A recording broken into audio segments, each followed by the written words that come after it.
male jihadi fighters have taken on, and that appeals to these young women, maybe. I mean, that's the only thing that I would, but then I'd be cautious again of what I have to say, because that may not always be the case. That's not to stereotype every single, family Bethel breed. So we have to be very careful with these things, I guess. Okay, with stereotypes, I have a question. I came across that, or as we know, legal duties of prevent are recognizing, sharing information, and reporting students suspected of being at risk of being drawn towards extremism or into terrorism.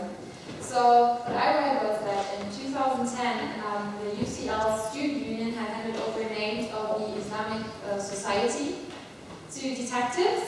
And so my question, number one, isn't this already pushing Muslim students into a certain corner? And then, however, on the other hand, as a consequence, the detectives have been investigating one former student who was later found guilty of trying to blow up a bank over Detroit. So then the question is, are these measures maybe necessary, and how can we, if we can't prevent them otherwise, then what's the consequence of it? What do we take from that? What do we learn? How can we handle it?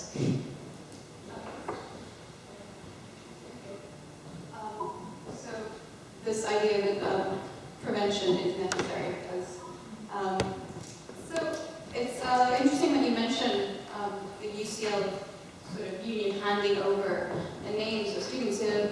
Interesting enough, I happened to interview a couple of those students who had their names in this database, and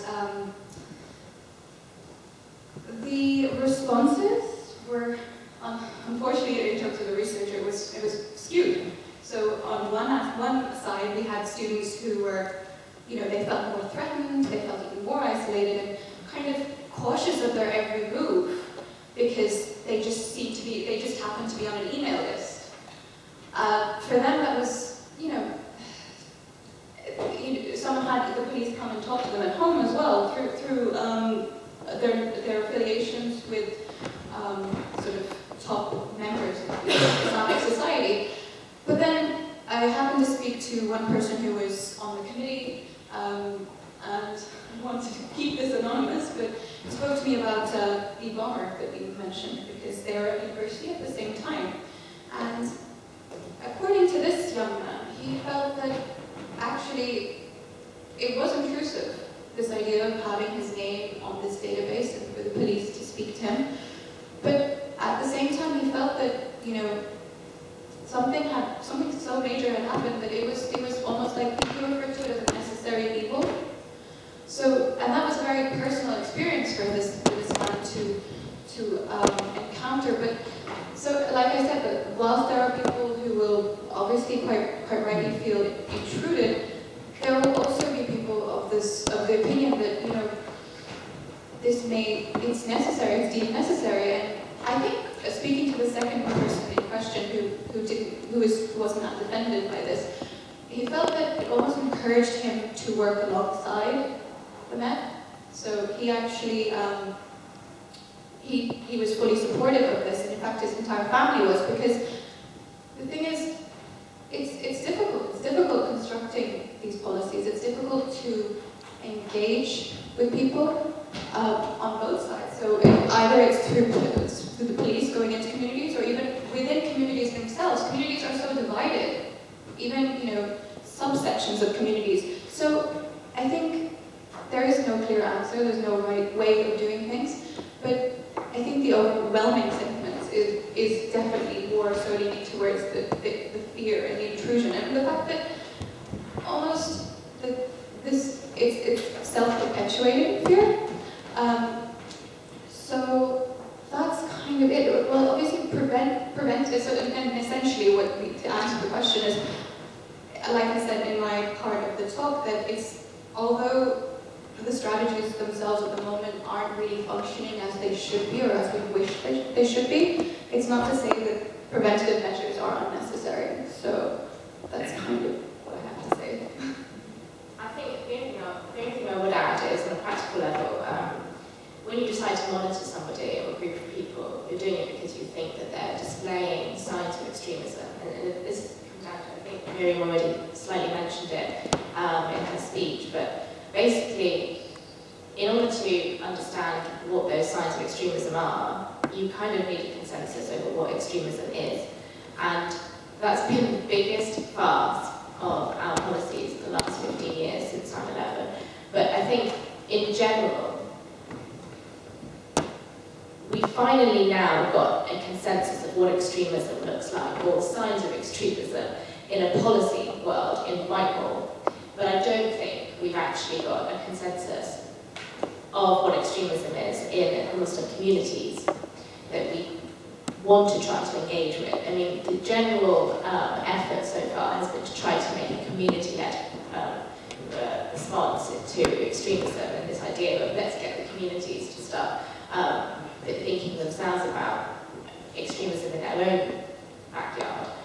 But the trouble is, what their idea of extremism is not necessarily going to be what our idea of extremism is.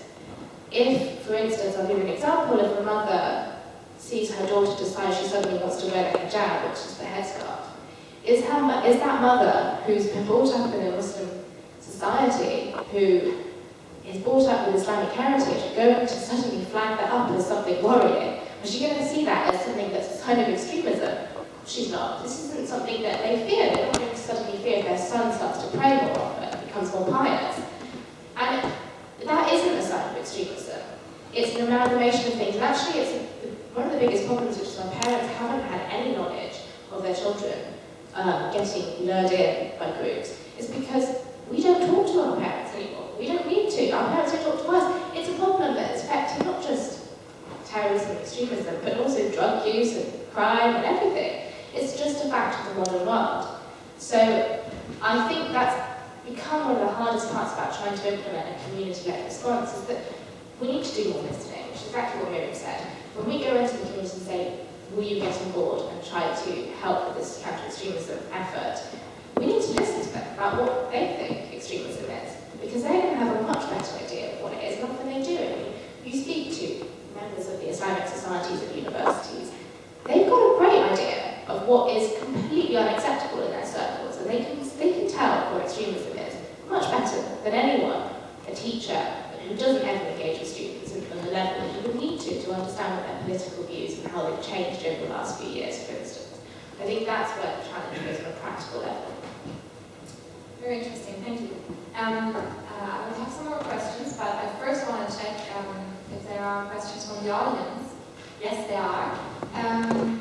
I would like, could you speak up very much? Otherwise, I'm going to do the microphone on. Okay, you, like the right first. Yeah, I'm thinking of firstly, I'd like to say how quite, as a teacher, someone who works in education and is now grappling with the professional program, implementing it at a grassroots level. The prevent program in this policy, the child policy, is hugely regressive and incredibly counterproductive. You mentioned, you touched upon the Korean Academy, where the 3 girls who went to Syria and Iraq, studied. I actually worked in that academy with the same year group, and the terror and the shock and the heartache and the fear that sort of engulfed the school, and a lot of young, primarily British Bangladeshi girls, after this news made national headlines, was crippling.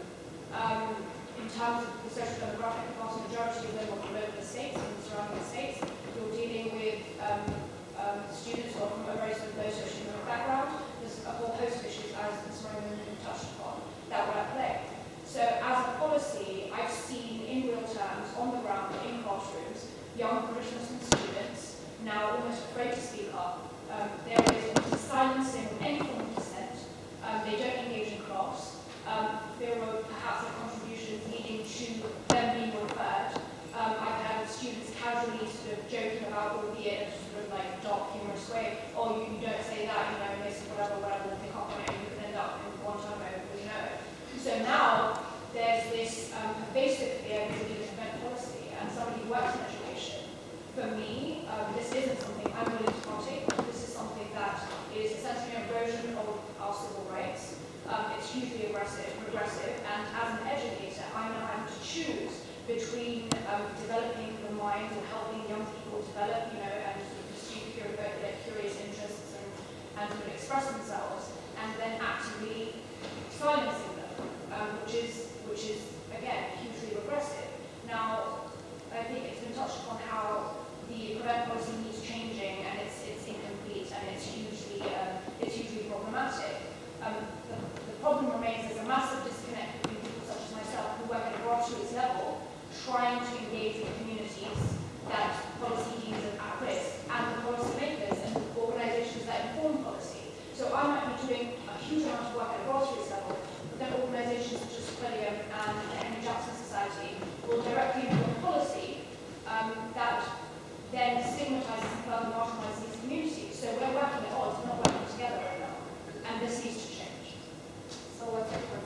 It was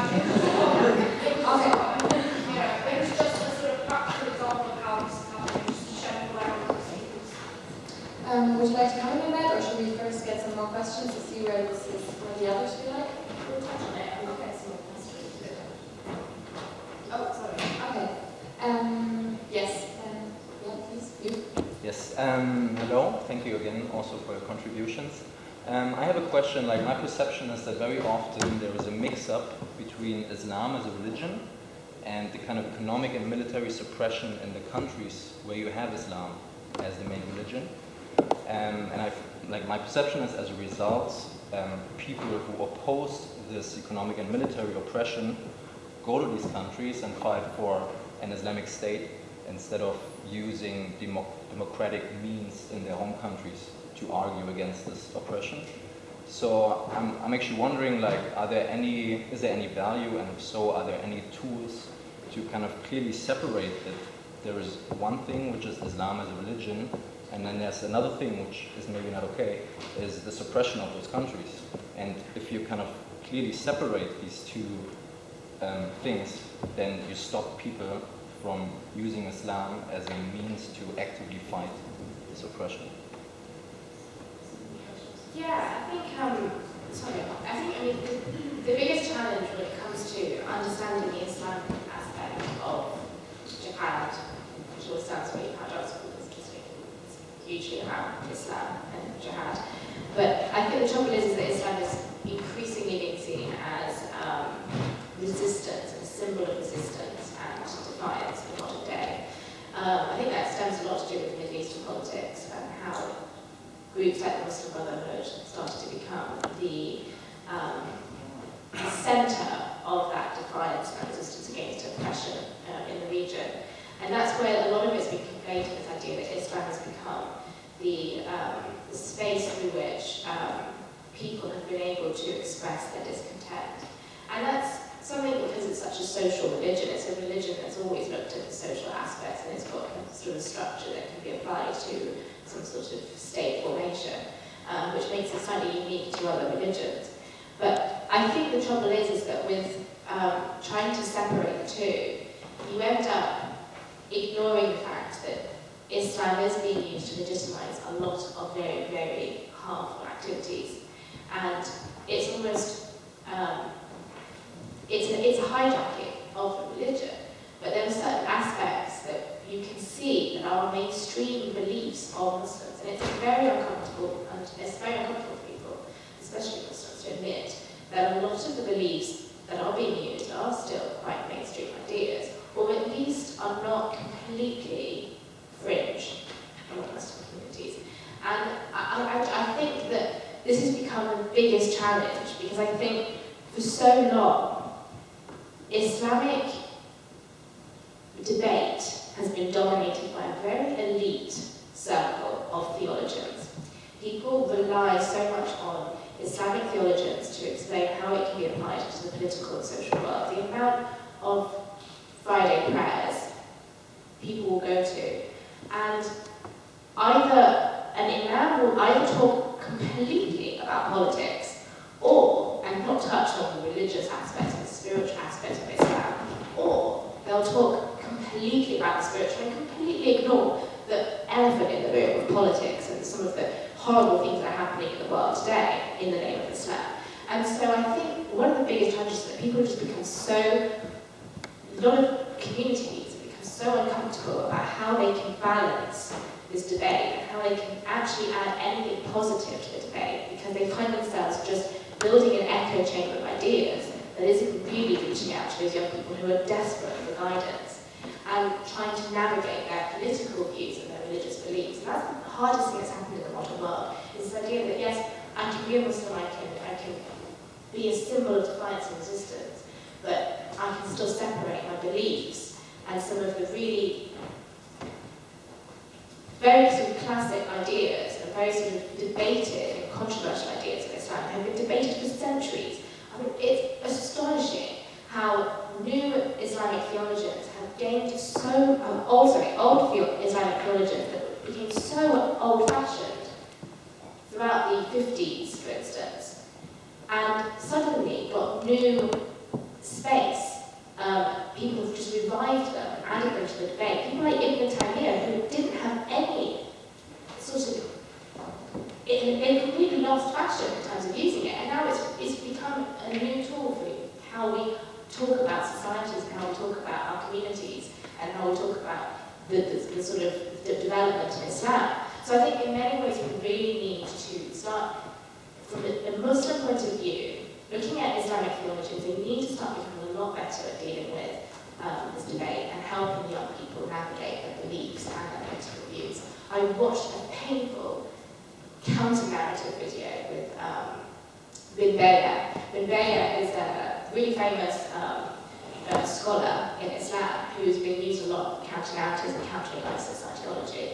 And he's a fantastically intellectual man. He knows everything there is to know about Islam and Islamic jurisprudence, everything. And his response is constantly that Islam forbids ISIS. That's his response. It's not enough. Explain to people, why does Islam forbid ISIS?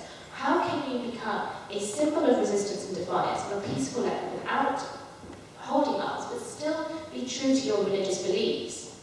This idea that in the Islamist space, the political Islamist space, which has typically been dominated by the Muslim Brotherhood across the world, is not enough, because there is still such a connection between Islamism and jihad that is still completely misunderstood. But it's still that connection is strong. But there are other ways to still be true to your religious beliefs and to be politically defiant and resistant to oppression. And we just need to get young people to understand that we can do that without always reverting to violence. I think that's the problem. It comes down to really getting the theologians to put their heads together and start reformulating theories based on proper jurisprudence. Okay. Yes, next question. Yes, please. I recently heard an interesting comment, and I'm wondering what your thoughts are on it. It's not politically correct. Muslim communities as a minority population tend to act as the underdog and more marginalised, but when they're in the majority, they are oppressive to minorities. From your research, what have you come across?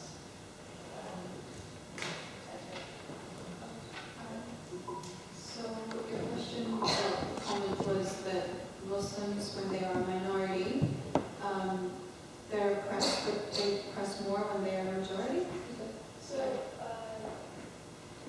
from the perspective of Islam and that, you view that when Muslims are a minority population, they act as the underdog and they oppress, but once they're a majority population, then they tend to oppress minorities. Right.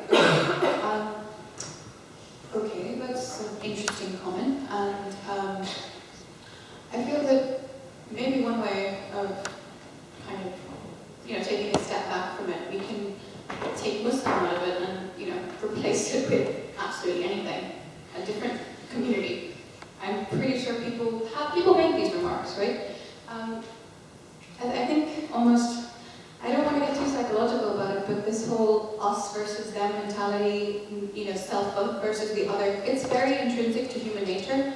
I'm not trying to side on this question. There's no way I can, justify a comment like that, and there's no way I'm going to spend 20 minutes talking about how that's wrong, because things happen. Things are natural, as in terms of the way in which societies deal with one another. In fact, I probably take this off on a tangent.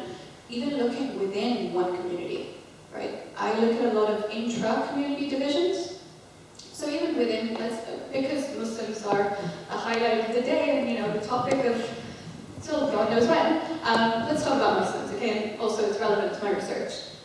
Within the Muslim community of Britain, there are several different subgroups, right? There are different sects. They're different there's divided on socioeconomic lines, political allegiances. For, 2.5 million people, that's not a lot of, for the population.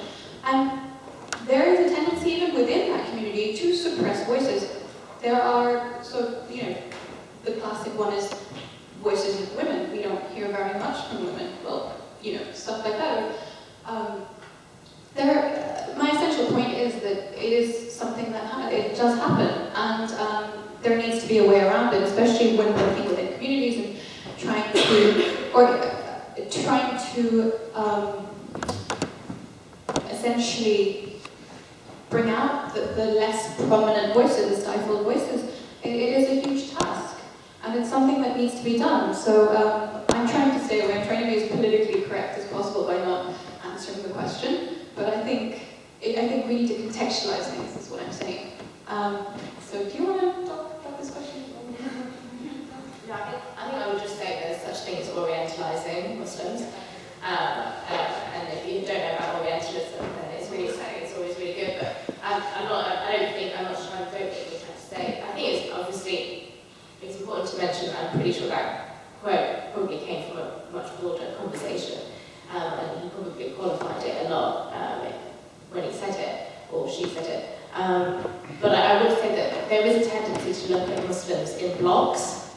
And if we don't look at Muslims as one block, we almost always end up looking at Muslims as two, which is a Sunni and a Shia, and that they're, got primordial instincts to fight each other. And it's one of the biggest challenges to how we've ended up dealing with the Muslims of the world, is that we just love blocking them into identities and sort of groups that are, the good versus the bad Muslim. So I think we need to start being a lot more nuanced about the way that we talk about communities. So I think Maryyum Mehmood talked about the multiple communities. There was not one such Muslim community. It would be a lot easier if it were, because it would be a lot more contained and we can understand them a lot easier. Okay, another question? Yes. Thank you for both of your insights. It's been really, really interesting. And I was just wondering, you both touched on the differences within the communities, but I was just wanting to understand on a policy level, how to prevent actively kind of acknowledge the realities of the diversity within the Muslim communities, with reference to ethnicity, languages, Sunni Shia, and just how that's corroborated into like a broader policy, or if it is at all. Sure. I don't want to come across as stupid, but probably what you gathered from what I've said, it doesn't. It fails to. I mean, a lot of work needs to be done. The mere fact that communities aren't spoken to, but when they are, we choose to speak to bigwigs in mosques who happen to be graying, geriatric old men who have no understanding or no clue about the community, the majority of the community, which are young people and women and children. It's just grinds my gears, so I'm going to stay away from that a bit more. But yeah, essentially, in one word answer, no, it doesn't. A lot more needs to be done. Maybe it's because I'm ignorant of it, but what do you think? I think it's largely right. I think they don't acknowledge the diversity in the Muslim community. I do think that they do pay a lot more attention to extremism in the South Asian British Muslim community. There is a real emphasis on that, probably because there are more of them than any other type of Muslim in the UK. Whereas if you go to another country, the Arab community might be larger. But I do think that there is a sense that different communities can learn from each other as well. A lot of communities have been very, very good at dealing with navigating the British values and navigating the religious foundations, whereas others have not been as good at it. And then even there was obviously, you can go as granular as you like in terms of trying to understand communities, but obviously on a policy level it's not feasible to go too in depth, which I think is the problem. We can sit here as academics and bitch about policies, but at the end of the day, they bitch about us because we're just way too nuanced. And so I think there is a sense of being too nuanced in it, but I actually think that there is a need to. It goes back to my localised idea that I actually think a small Bangladeshi community in a part of London would do better at focusing on their small Bangladeshi community and their priorities and their personal issues with things that are going on, and where they can speak to each other on the same level, rather than trying to take on this wider national effort, which for them isn't necessarily focusing on the priorities of that small community. So I think a localised approach is always going to be the best way, but I think we're still way away from that. I also think that the focus has for so long been on the Sunni community. I will challenge anyone who can say that there has been any reasonably good research that's looked at Shia extremism. But it is there, it exists, and if you wait, it will become a bigger issue because they feed off each other, okay? And so we need to start being a lot better at how we deal with some of that. And even, for example, we've got this obsession that Kurdish people are all moderates. We need to start becoming a lot better understanding that there are lots of different types of extremism out there that are drawing on some of the same values, but actually coming to very, very different objectives and very different ends. But at the end of the day, they're all feeding on each other, including far-right extremism as well. So I think Prevent says that they also fight far-right extremism. At the end of the day, a lot of this is very money-oriented, and I hate to say it, but counter-extremism has become a field that is so money-focused. It is the hot topic, it is something that people just want a slice of because it's got money in it. And if you say counter-extremism, it's a really cynical way of looking at it, but because it's so hard to monitor and evaluate effective counter-extremism, it's also such an easy thing to get money from. And so there needs to be so much better monitoring and evaluation, understanding how effective have our policies been, so that we don't end up getting people who are doing things, taking money for projects that aren't actually reaching people in a positive way. So I think that's all I'll say. It's extremely cynical and negative. Okay, thank you very much. We have 10 minutes left, so I thought we take 3 last questions, which was good because we have 3 questions. I take yours. No? Sorry? You don't want to ask a question? No. Okay, yes, please ask a question. And you ask a question and... Okay, we have one. But we'll take one, I take yours. Yeah, so thank you. Where is starting?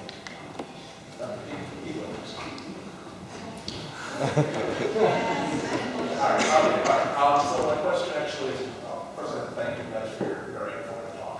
My question is in regards to how to mobilize leadership among young Muslims. So to tell my accent, I come from the United States of America. On our side of the pond, we've actually had a big problem with anti-Muslim sentiments, specifically that being spoken by each presidential candidates, and also on the institutional level by legislators. And for many young Muslims, especially ones that went to undergraduate, it's been very difficult for them to actually stand up for their communities, because oftentimes there is a big deal about being targeted by hate crimes by private citizens, but also being accused of being apologists or being political correct, persecutors of the majority of America. And I want to know what you guys think would be a good way for me to kind of take it back to America and kind of talk with my friends about it.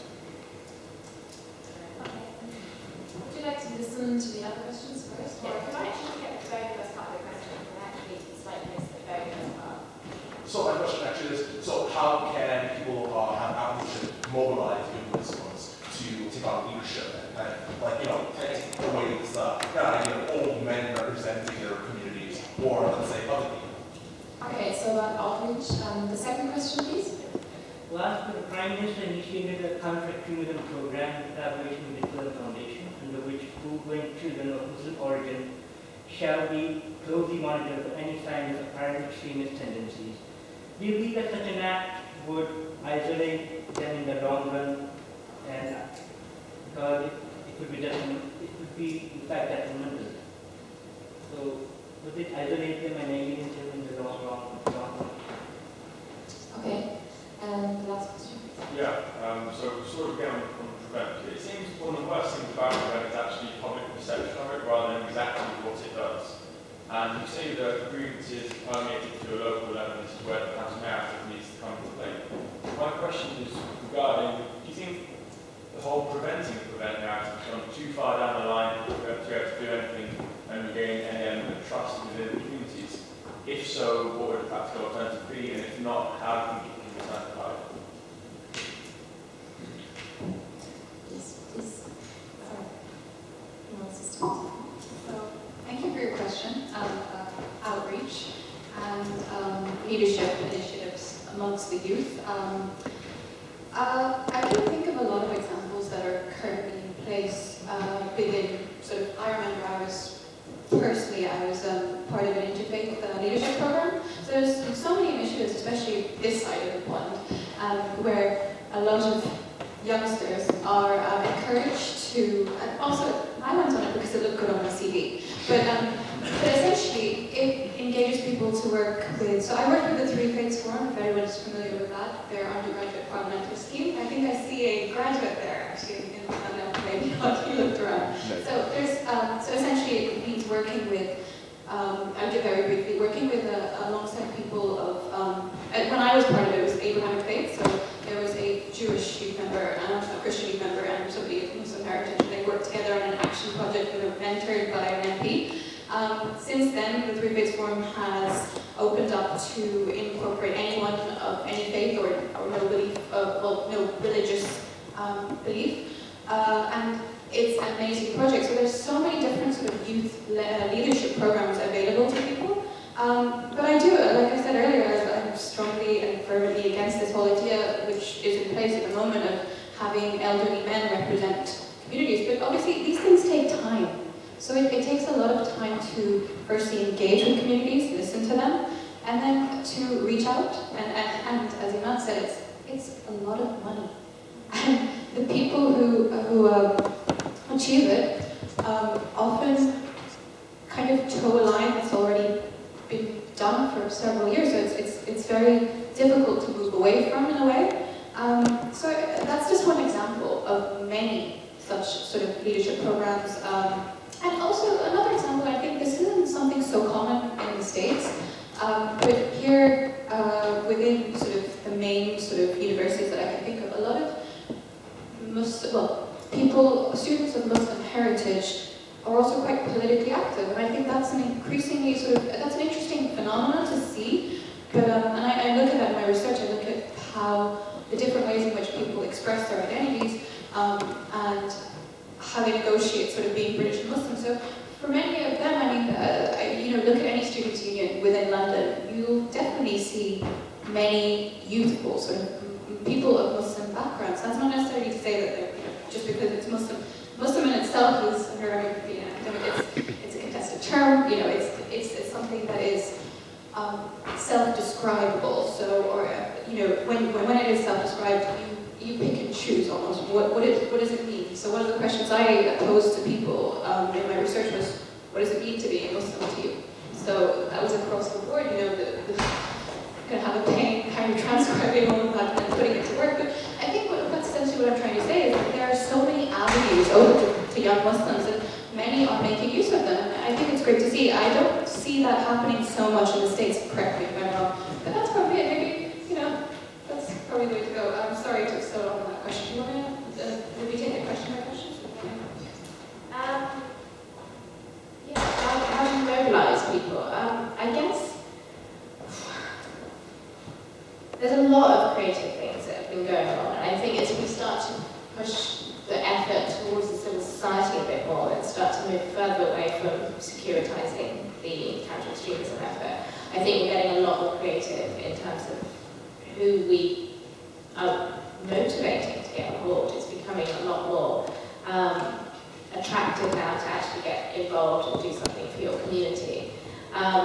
We've attracted rappers and poets and all kinds of things where they're using different modes of communication to try to get their views across. We've attracted people who do cartoons and things on YouTube and stuff.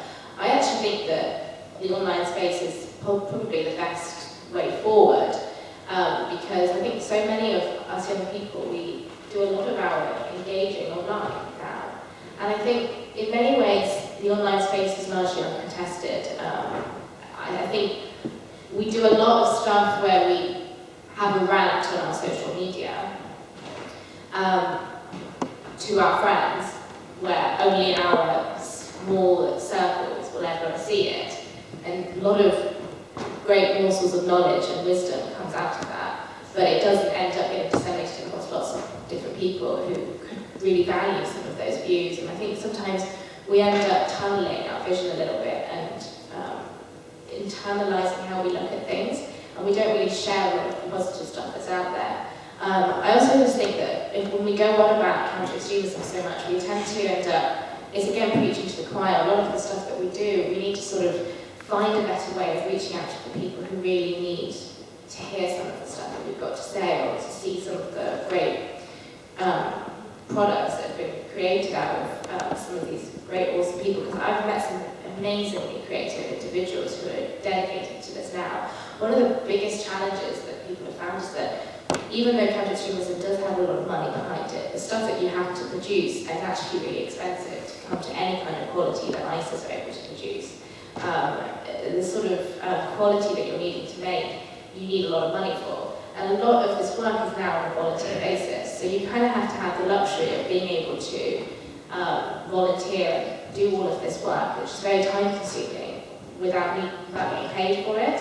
And this is part of a lot of really talented people in this field.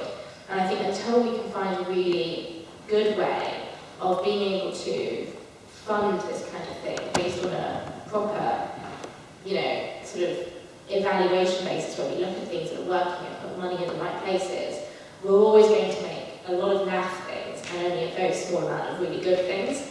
And I think we just need to start to evaluate what's been working, look at what's not working, scrap that idea, and then put money with people who have got the creative minds to be able to create some really great stuff, whether that's online or offline.